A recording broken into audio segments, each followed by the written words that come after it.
Gambhira bridge દુર્ઘટના બાદ વહીવટીતંત્રને એકાએક તમામ બ્રિજને ચેક કરવાનું સૂઝ્યું છે। ત્યારે સાબરકાંઠા જિલ્લામાં એવી પરિસ્થિતિ છે કે નેશનલ હાઈવે પર જે બ્રિજ બનાવવામાં આવ્યા છે તેમાં મોટા ભાગના બ્રિજ ધારાધોરણ મુજબ ચાલે તેમ નથી। જોઈએ આ ખાસ અહેવાલમાં વડોદરા આણંદ વચ્ચે જે થયેલ ગંભીરા બ્રિજ દુર્ઘટના બાદ ગુજરાતની ભાજપ સરકારને એકાએક તમામ બ્રિજોનું ચેક કરવાનું સુરાતન ચડ્યું છે। ત્યારે વહીવટીતંત્રે કામે લાગી ગયું છે। જો કે તમે જોઈ રહ્યા છો તે છે હિંમતનગર શામળાજી નેશનલ હાઈવે પરના બ્રિજ।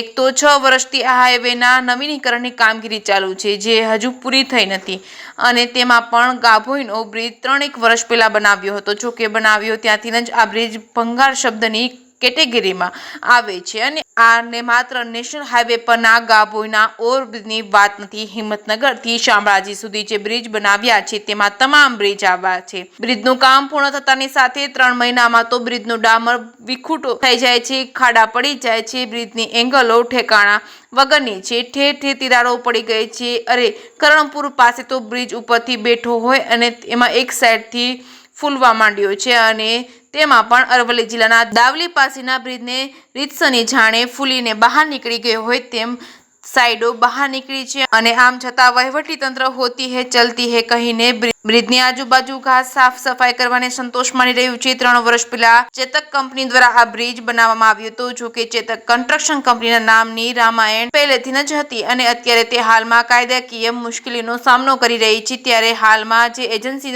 આનું કામ કરી રહી છે તે એજન્સીએ બનાવેલ રોડમાં 15 દિવસમાં ખાડા પડ્યા છે, જેને લઈને રોડોની ગુણવત્તા સામે સવાલો ઉભા થયા છે। તેમને જણાવી દઈએ કે સુરતથી ઇજનેરોની ટીમ તાજેતરમાં જ ગાભોઈ આવી હતી અને બ્રિજના સ્ટ્રક્ચરની ચકાસણી કરી હતી। જોકે બ્રિજની હાલત અને બ્રિજને ફૂલેલો જોઈને એક સમયે તેઓ પણ વિચારવા માંડ્યા હતા કે કરોડો રૂપિયાના ખર્ચે આ બ્રિજો બન્યા છે, પરંતુ ગુણવત્તા વગરના બ્રિજોના કારણે સરકારના પૈસા એ ગયા છે, લોકોને ટેક્સ ભરવા છતાં સુખાકારી મળી નથી।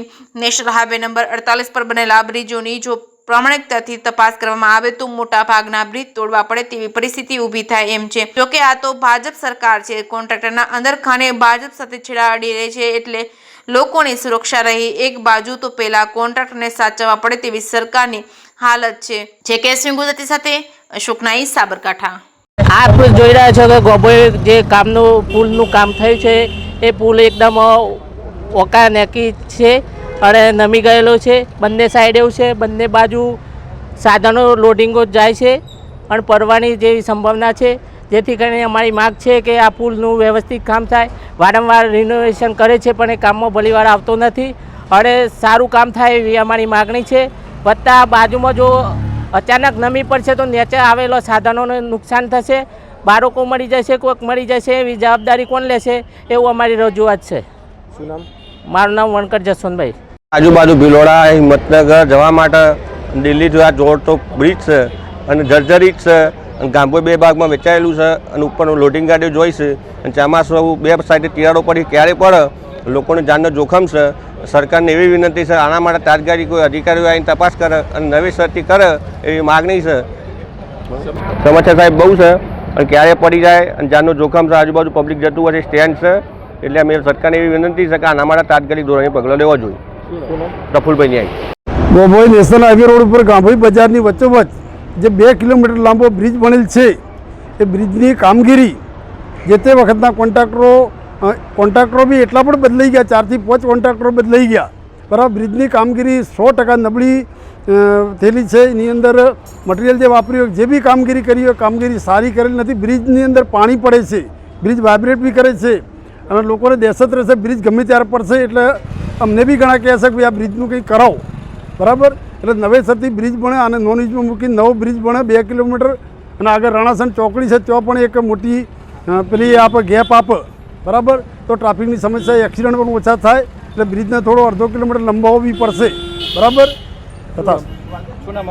ભગવાનદાસ ચૌધરી। આપણે જોઈ શકીએ છીએ કે 4 વર્ષથી જે પુલ બનાવેલો છે એની અંદર ઉપર ખાડા પડેલા છે, પોપટાઓ ખોડેલા છે અને વરસાદ પડવાથી ઘણી વખતે પાણી પણ ભરાતું હોય છે, વાહનો ડાયવર્ટ પણ કરતા હોય છે, એટલે ફૂલ પબ્લિકને ટ્રાફિક પણ લાગતું હોય છે। એના કારણે નીચેથી જવું પડશે, નીચે પણ આ પુલ લગાવેલા છે એટલે ટ્રાફિકની ફૂલ સમસ્યા છે। સમસ્યા તો બહુ જ છે, આપણે ઉપર જઈને તમે કદાચ કવર કરશો તો ખબર પડશે કે કેટલું ઉપર જોખમી ભર્યું છે. બંને બાજુથી થોડું તૂટેલું છે, નમેલું પણ છે. એટલે આપણે જોઈએ છે કે અત્યારે હાલ બધા બ્રિજો તૂટી રહ્યા છે, તો થોડું એનું નવીનીકરણ થાય વ્યવસ્થિત અને જાન જોખમ ટળે એવું અહીંયા સ્થાનિકોની માંગ છે. રાજુભાઈ. જ્યારે નિર્માણ થયું ત્યારે આ કામ બરાબર થયેલું નથી. વારંવાર કોન્ટ્રાક્ટર પણ અમે બજારવાળા અને આગેવાનોએ પણ રજૂઆત કરેલી, છતાં આ કામ એમને મનફાવીમ કામ કરેલું છે અને આ બ્રિજનું કામ બરાબર થયેલું નથી. એટલે મારે કહેવું છે કે આ બંને બાજુ પડખા નમી ગયેલા છે. અવર જવરના સાધનો લોડિંગવાળા જો સાધન અતિશય દોડાદોડ થશે તો આ બ્રિજ ફાટી પડવાની સંભાવના છે. અને આજુબાજુ વેપારીઓ છે, આજુબાજુના વિદ્યાર્થીઓ છે અને અવર જવરના કારણે આ બ્રિજ ફાટી પડે તો કઈ મોટી ઉનાળા જ સર્જાય તેવી સંભાવના છે. તો મહેરબાની કરીને આ ફરીથી બ્રિજ બને તેવી મારી વિનંતી છે. સમસ્યા તો બધી ઘણી જ છે. આ તમે જોયું, વિડીયો લીધેલો છે, બંને પડખો ફાટી ગયેલો છે અને કયા ટાઈમે ફાટી જાય કોઈ નક્કી જ નથી. એટલે આ તાત્કાલિક ઓનું રિલેશન નહીં, આ ફરીથી થર્ડ મુખથી જ પાયાથી જો નવાસરથી થાય તો જ આ પુલનું બંધારણ થાય એવું છે.